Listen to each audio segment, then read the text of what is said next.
höldum við áfram með föstudagsþáttinn. Til mín kominn Starri Heiðmarsson og ætlar að segja okkur frá Þorvaldsdalsskokkinu. Velkomin. Jó, takk. Þetta ekki alveg nýtt hlaup, það? Nei, og við stærum okkur nú aðeins að því að þetta svona elsta skipulagða óbyggða eða auðvitað hlaupið á landinu. Byrjaði árið 1994, þá var fyrsta hlaupið framkvæmt og það var Bjarni Guðleifsson, náttúrufræðingur sem að fékk þessa hugmynd og framkvæmdi hana bara allfljótt eftir hann fékk hana. Já, og var eitthvað staðar í útlöndum þegar hann sá að þetta var gert? Já, það er svolítið skemmtileg saga af Bjarna. Hann hafði farið í ferð til Skotlands og hann skrifar einmitt skemmtilega þetta í einna bókunum sínum úr útiverunni, þar sem hann fjallar þetta, hvernig hann var svona orðinn hæfilega þreyttur á verslunargötum og búðarápi í Glasgow. En fékk þetta einn dag til að ganga upp á Ben Nevis, sem hæsta fjall Skotlands. Og þennan dag sem hann að ganga upp, þá á sér einmitt stað svona óbyggðarhlaup hjá þeim, þar sem hlaupið upp á topp fjallsins og niður aftur. Og hann hafði aldrei séð eða heyrt slíkt áður? Nei, og þetta greinilega fór fram með offorsi, getum við sagt, því að það var þetta mikið af svona, ég vil ekki segja bara atvinnumönnum sem hlupu eins og vindurinn. Já, upp fjallið. En það var öllu verra þegar þau hlupu niður fjallið því að það var alltaf erfiðara að finna fótum sínum forrað og Bjarni lýsir því einmitt að þarna hafa hann séð þyrlur koma þá til að bjarga einhverjum. Ég skil. En fljótlega eftir þetta, þá byrjaði hann að hugsa út í hvort það væri ekki hægt að halda svona hlaup á Íslandi.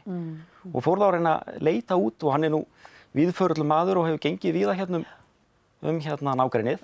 Og þá sá hann strax út að Þorvaldsdalurinn væri mjög hentugur fyrir svona hlaup. Svona eiginlega endalaus dalur og væri átt að hlaupa hann endilangan. Ég kannski bara svona illa áttuð. Ég var ekkert alveg með á hreinu hvar Þorvaldsdalur er. Þeir vita það sem búa út af vestan. Búa nær. Já. Þeir á Ásgórsströnd og lýstu aðeins hvernig hann liggur fyrir okkur? Hann liggur sem sagt úr Hörgárdalum. Þarna við Tungu og Fornhaga. Þar byrjar hann, getum við sagt, og svo endar hann við stærri Árskóg. Bara rétt við Ásgórsströnd. Og þar kemur einmitt áin niður, Þorvaldsdals áin. Og þetta hlaupaleiðin? Þetta hlaupaleiðin. Þessi dalur. Í raun og veru segjum við hlaupurum frjálst að hlaupa frá startinu að markinu og þeim að fara eiginlega hvaða leið sem þeim vilja þangað. Það engin stikuð leið, þú bara fer svolítið þína, Já, og ef þú ert heppinn upp á dalnum þá finnur þú góða kindagötu en við sem erum gamlir smalar, við vitum það að kindur eiga það stundum til að fara ekki lógísku leiðina, eða beinu leiðina, þannig að ef maður fara að elta göturnar geta þeir lent upp í hlíðum eða tekið smá krók, bætt smá við kílómetrafjölda. Það getur verið það. Einhverjar ár að fara yfir? Já, það svolítið að lækjum og svo náttúrulega skiptir máli að þegar maður kemur upp á, þá má ég segja að maður hlaupastað í Hörgárdalum og svo þarf að taka beygju til, segjum norðurs eða norðausturs, svona til hægri til að fylgja Þorvaldsdalnum. Og síðan náttúrulega byrjar Þorvaldsdalsáin fljótlega að verða til eftir að komið upp í Kitru þar sem að hæsti punkturinn er. Og þá náttúrulega vill maður lenda hægra megin með hana. En ég veit að því, 7-8 ár síðan, þá í einu hlaupinu, þá lentu þarna 2 fyrstu menn öfugu megin við ána. Og að því það var betra hlaupaðar og þeir ætluðu nú að spara sér aðeins tíma. En þeir voru aðeins svo seinir síðan að koma sér yfir í. Þetta var upp í... Var þá komið bara stórfljót þarna á milli? Þetta var vel yfir mitti, sem þau þurftu að vaða til að koma réttu megin og koma svo í markið.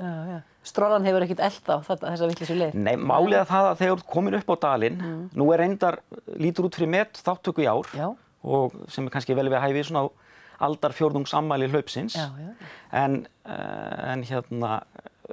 það dreifist mjög fljótt úr fólkinu. Og það má kannski segja að þessir bestu hlauparar, það verður oft langt á milli þeirra í byrjun. Stinga svolítið af. Já, og dalurinn er þannig að þú ert ekkert alltaf að sjá hvar hinir eru svona lengi framan af. Síðan endar þetta reyndar, það jeppaslóði inn í Þorvaldsdalinn og það endar á því að þú hleypur eftir honum. Hingað til reyndar höfum við, svo eru náttúrulega þverlæki sem þarf að fara yfir svona. Maður hoppar nú bara yfir þá eða flesta. En við höfum haft það þannig að svona stærsta þveráin sem þarf að fara yfir Hrafnagilsá, sem þarna niður á dalnum, og við höfum haft jeppa til að ferja fólk yfir þar. En í ár þá nýlega komin í göngubrú á hana, þannig að við sjáum fram á að við látum hlaupara, og svo náttúrulega hafa sumir hlaupara bara hlaupið ána. Aðeins að kæla sig niður. Já, það getur verið. Einhverjir að labba þetta? Það kannski ekkert í boði? Stundum höfum við boðið upp á það og það reyndar, sko við tökum bara vel í það ef fólk vil fá að ganga þennan dag og bendu þið kannski á að byrja þá aðeins á undan. Og við vorum komið með þannig skipulega á tímabili að við bara störtuðum gönguhóp 2 eða 3 tímum fyrr og þeir gátu þá klappað fyrir hlaupurunum þegar þeir komu og hlupu hjá. En það var svolítið umhendis og kannski fólk... Flækti bara málin aðeins. Já, svona, við gerum það örugglega aftur síðar, en líka með göngufólk, það er oft ánægt þegar það er búið að ganga eina leið einu sinni. En hlauparar, þeir hafa tíma sem þeir þurfa að bæta næst, þannig að það er svona svolítið annað hugafar hjá þessum 2 hópum. Og eru það að fá sömu hlauparana aftur og aftur sem vilja bæta sig? Marga. Það eru margir sem koma ár eftir ár. Fólk kemur líka örugglega ef þið finnst gaman að hlaupa þessa leið. Þá er það bara líka... Og ég hef heyrt á þeim og ég hef sjálfur hlaupið þetta nokkrum sinnum, sko. Þetta er á margan hátt mjög svona, ég vil ekki segja villt hlaup.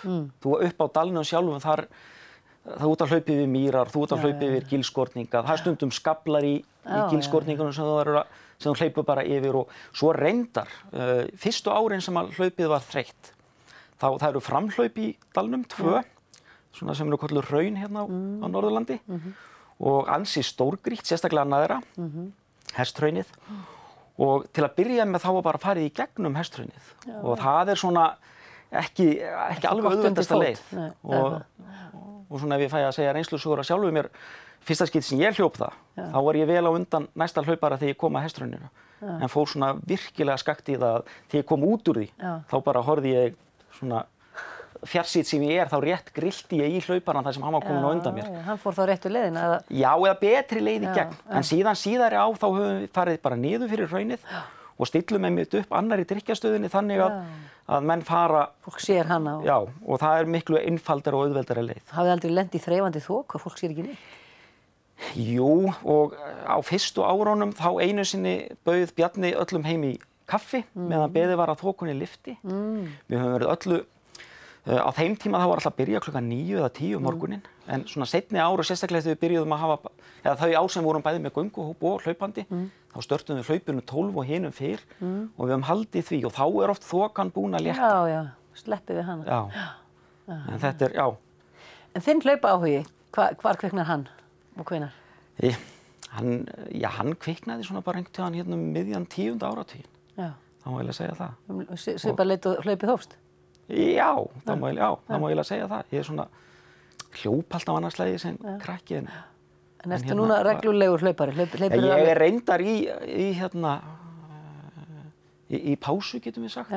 En ég er alveg að koma tilbaka. Er það einhver hnémeiðsli eða eitthvað? Já, það er reyndar, ég fekk brjósklos fyrir 3 árum eða 4 og en ég er að verða nokkuð góður og maður er alltaf bjartsýnn. Það þýðir ekkert annað. Nei, en hins vegar að við aðeins komum aftur að Þorvaldsskokkinu, þá sko Bjarni startaði á sínu tíma, 94, og fekk strax í lið með sér ungmennafélögin á svæðinu. Ungmennafélagi Reyni og Smáran í Hörgárdal. Og þau hafa síðan verið bakhjarlar hlaupsins, getum við sagt, og þeir sem að starfa hlaupinu koma allir þaðan, og björgunarsveitin á Árskógsströnd hún stendur vaktina kannski var þarna lengi, svo eru þeir enda orðnir hluti af stærri björgunarsveit núna, en þetta er meira og minna félagar úr þessum félögum sem hafa staðið vaktina, og gaman að segja frá því að það er sami ræsir búin að vera. Sem skýtur af byssunni? Já, eða þetta er nú reyndar óformlegra en það, við höldum þessu svona frekar óformlegra. En hvað eru margir í ár, þátttakendur? Heyrðu, við erum að nálgast 70 þáttakendur sem er algjört met. Við höfum áður rétt farið yfir 50. Stundum hefur þetta verið svona 25-30 manns sem að hafa... Og er svo eitthvað húllumhæ í lokin? Eða verðlaunaafhending? Já, við náttúrulega afhendum verðlaunir þegar mann kom í mark. Þetta er svolítið erfitt vegna þess að þeir fyrstu eru svona í kringum 2 tímana. Það eru 3 aðilar sem hafa hlaupið undir 2 tímum dalinn. En síðan eru menn svona í bilinu eftir svona cirka 2,5 til 3 tímar er tiltölulega algengur tími. Sumir eru bara farnir heim kannski. Já, það er svolítið erfitt að halda hópnum, sérstaklega því við höfum svo sem ekki neina mikla aðstöðu þar sem að markið er. Nei. Sem að sem veldur því. Hvernig er veðurspáin? Hún er þokkaleg. Já, á ekki að fara að stytta upp eitthvað? Jó, þeir eru svolítið óákveðnir, Já. sem kemur kannski ekki beint óvart með veðurfræðinga, eða kannski vísindamenn almennt, ég veit það ekki. En það er nokkuð. Það er von til þess að þetta verði bara sæmilegt. Já. Við höfum einu sinni frestað hlaupinu dag. Já. Það var þegar gerði úrhellisrigningu fyrir 3 árum. Þetta rennur allt svo saman þegar 25 ár eru liðin, þó ég hafi ekki verið viðloðandi þegar maður síðustu 10-12 eða hvað það er. Og þá bara færuðum einn dag og það slapp til. Já, það var mun betra daginn eftir. Heyrðu, þetta var áhugavert. Ég er spennt fyrir þessu hlaupi. Ég held ég þurfa bara aðeins að fara að kanna þetta eitthvað nánar. Heyrðu, þú ert bara velkomin sem og aðrir. Fyrsta laugardag í júlí. Alltaf fyrsta laugardag í júlí. Já. Þá er Þorvaldsdals skokkið. 25 kilometrar. Já, 23, eitthvað til 25, eitthvað eftir í hvaða leið þú velur. Í mjög fjölbreyttu landslagi. Já, algjörlega. Kærar þakkir fyrir komuna, Starri, og bara Takk fyrir mig. hlaupist ykkur vel.